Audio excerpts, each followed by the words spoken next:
with jalapenos in the Danny, stores. Danny, you're past 30 seconds. Go.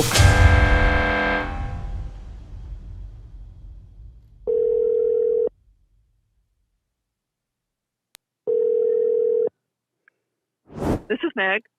Meg Robinson, Danny D'Angelo, how you doing? Hi, Danny. Good, thanks. How are you? Really well. We spoke on North Central Expressway, the Laundromat space out there. The big difference now, the store is closed. Your tenant's disposition is really your business, but if he's given up, maybe it's time to talk terms. No, I haven't heard it otherwise, but the rate for laundromat's $20 a square foot. $20 a square foot. So we shouldn't bother sending you an LOI in reference to the proper rate that a laundromat can actually pay. Well, we're leasing a space at a location. So for a laundromat, the rate is $20 a square foot. I've got the owner right here. For anybody else, Excellent. It's a higher rate. So let's talk about that, and maybe we part friends or maybe we do business. A laundromat is a different animal. If I'm a dollar store, I'm selling tchotchkes that I find hopefully at 50 cents a piece, and I'm selling them for $1. I'll jump on with the landlord or the owner if you'd like. Well, let's put you on speakerphone. Excellent. Hold on. There you go. Dan, Craig. Craig? Hello? Yeah. Hi, Craig. So Can you hear now? Right.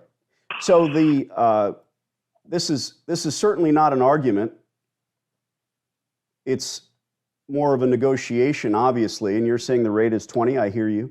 We can part friends or perhaps do business for 15 years. The difference with I'm on speaker and I can't really hear you, but Craig, I've got just a bit of a point. Your rate of rent is $20. I hear you. We're not far off. What I can pay is $12, and the reason being, a laundromat is a different entity, and there's no argument there. Danny, I'm not even going to talk to you at 12. You're not even going to talk to me at 12. Okay. So no, I suggest we're done.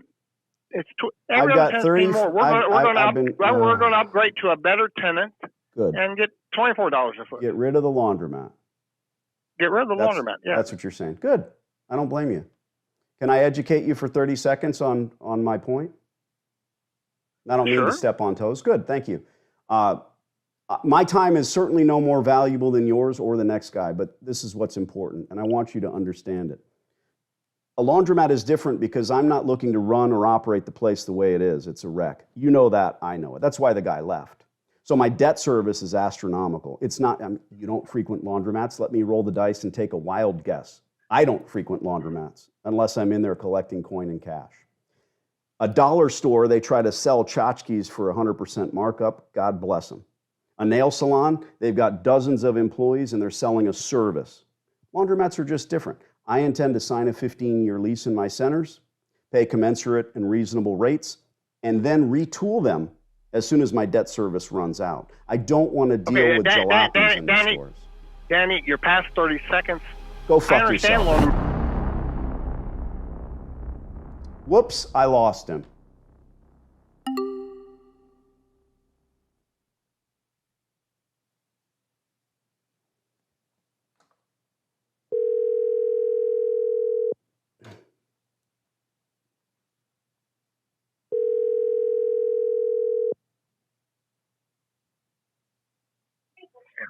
Hello?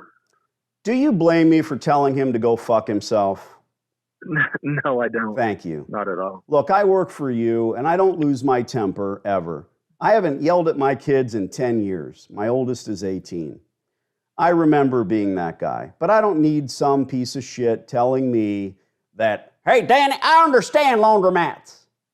He already said his piece, but it's important to me to make him understand why we can't pay that rate.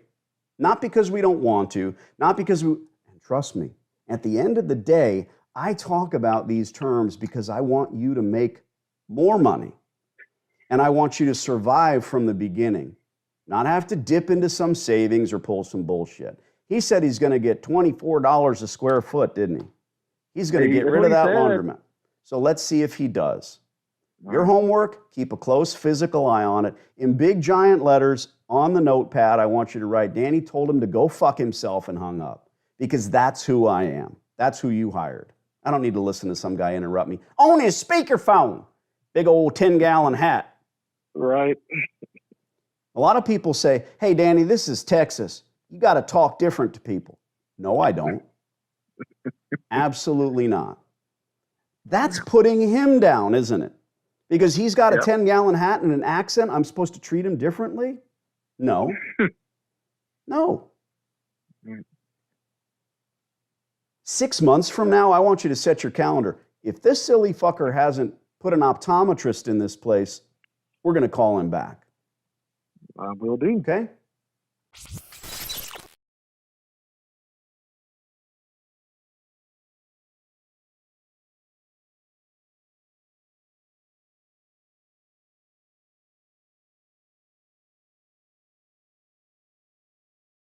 I'm pretty sure this hot water heater's got a few more good years left in it.